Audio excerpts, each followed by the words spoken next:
Hi Derek, how are you doing today? I'm doing great. How are you, Chris? Yeah, I'm very well, thank you. Thanks for coming on the call. The reason I've got you on the call today is I've been sort of searching around the internet and I've come across your website and there's a lot of good information on there. And one of the main reasons I've wanted to talk to you is the fact that I train a lot of personal trainers and sort of introducing them into the fact of even reducing the amount of meat they eat and protein shakes and sort of the amount of chemicals and everything that goes into them. There's a lot of questions around it. So I just wanted to talk to you, being sort of a vegan bodybuilder, just about what your take is on it. So I guess the first thing to do, I guess, is just to sort of introduce yourself, Sure. tell the viewers and the listeners a little bit about yourself, sort of your background with regards to the whole sort of bodybuilding and weights and exercise sort of side of things. You got it. In addition to being a vegan bodybuilder, because I am one, I've been vegan for about 5 years, and I've been bodybuilding recreationally for 10, but competitively for the last two. Hmm. In addition to that, I'm also a personal trainer. I work with Gold's Gym, which you guys may know out there. Yeah, I'm the director of personal training at my Gold's Gym in Richmond, Virginia here. cool. I also have a degree in biology. I'm certified in personal training, obviously, and I also have the plant-based certification through the T. Colin Campbell Foundation. Cool. Okay. Interesting. So sort of talk to us about your sort of history. Obviously you got into bodybuilding. What were you doing when you started bodybuilding, and what made you change to the sort of the vegan way of doing things, I guess you could say? Gotcha. I was very much entrenched, probably like a lot of the trainers you talk to are, in the very high animal protein, low carbohydrate, not a lot of plant foods diet. Yeah. So I was very entrenched in that, as a lot of people are, unfortunately. Hmm. And the big turning point was when I read, because I was always reading nutrition as often as I could to try and further my goals. Yeah. And I came across the China study. I'm not sure if you're familiar with that, but T. Yeah. Colin Campbell's work, Yeah.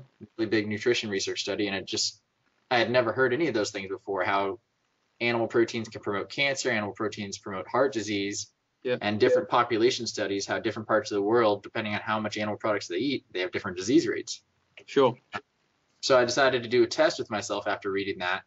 Hmm. I went completely plant-based for 30 days, tried it out, and obviously I had a lot of food cravings because I had changed my diet and I wasn't eating the foods I was used to, Yeah. but I felt way better. Sure. Tons of energy. My body felt cleaner. I felt like I was recovering faster from exercise. Hmm. I had no impacts in my strength or performance at all. I felt really good. Cool. Um, and then after the 30 days, I tried to go back to the way I was eating, and those foods made me really sick. They gave me stomach aches, they gave me nausea, all those things. Yeah. Yeah. Yeah. Did you So know? that made me Oh, think about it. sorry. Yeah. Carry on. I was just saying that really just made me think about how can these foods be good for me if after not eating them briefly, they make me sick. Yeah. Sure. Did you sort of notice any, I don't know, size loss at all, or through that sort of transition?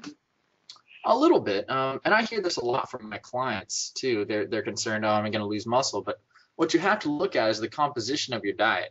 Hmm. I mean, if you're cutting out all this meat you were eating, and Yeah. you're like, okay, what else am I going to eat? I'm going to eat pasta and I'm going to eat salads or whatever else you replace it with. Yeah. You could go from eating, say, 2,500 calories a day and 150 grams of protein to eating 1,800 calories a day and 50 grams of protein. Sure. No matter what you're eating, you're going to lose weight if you make that change. Yeah. So I think that's a huge problem that a lot of people have, is they don't know how to fill in the gaps with the meat, Yeah. and they end up completely changing the composition of their diet, and they lose weight as a result of that. Sure. So Uh, what did you find you had to what was your sort of, I guess, your meat substitute? Gotcha. At first, I did a lot of the processed meats and things, trying to kind of fulfill the craving and just figure out how to get a lot of concentrated protein. Hmm. So at first, I was doing a lot of tofu as well as a lot of the fake meats, to kind of fill that gap. And I think that's one of the reasons I was able to make that conversion so easily, because a lot of people have a struggle there. Hmm. But the more I've read, obviously, processed foods are just as much of a problem as animal products in terms of they're not nutrient dense at all. They have nutrient depletion, and they have a lot of environmental contaminants, Yeah. that cause a lot of harm. Yeah. So I've gone more and more over the past 5 years that I've been following this diet, whole foods, plant based, and I've refined it as I've gone. I've learned more as I've gone, and I'm virtually completely whole foods now, and I'm obviously a successful bodybuilder.